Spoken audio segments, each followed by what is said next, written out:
La méditation de ce 24 février est intitulée « Être irréprochable ». Qu'ainsi vous sachiez apprécier ce qui est important, afin d'être sincère et irréprochable pour le jour de Christ, rempli du fruit de justice qui vient par Jésus-Christ, à la gloire et à la louange de Dieu. Philippiens 1, 10, 11. Le Seigneur veut faire comprendre à ses créatures limitées que rien n'est impossible. Nous avons grand besoin d'une vie plus pure, plus noble, plus élevée. Les enfants de Dieu doivent être remplis d'une joie sainte afin de pouvoir être des lumières et éclairer le chemin d'autrui.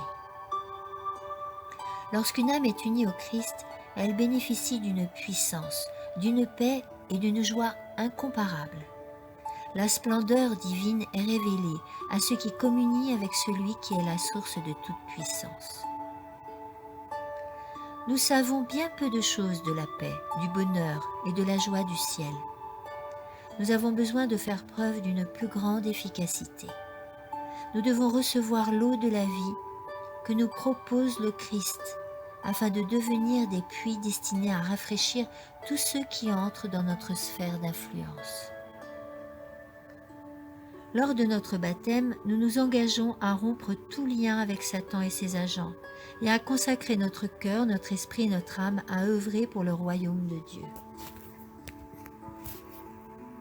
Le ciel entier travaille à cet objectif.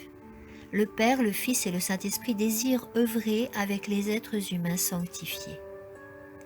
Si nous sommes fidèles à notre engagement, la porte de communication avec le ciel reste ouverte, une porte qu'aucune main humaine ou agent satanique ne peut refermer.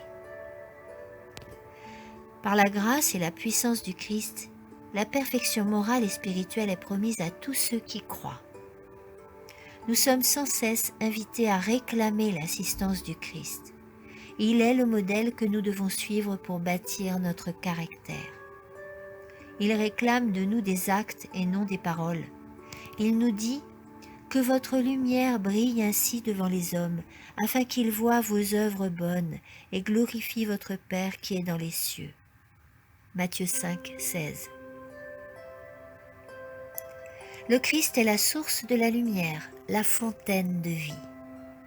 Le Sauveur désire que des hommes purifiés et sanctifiés soient pour lui comme une main secourable.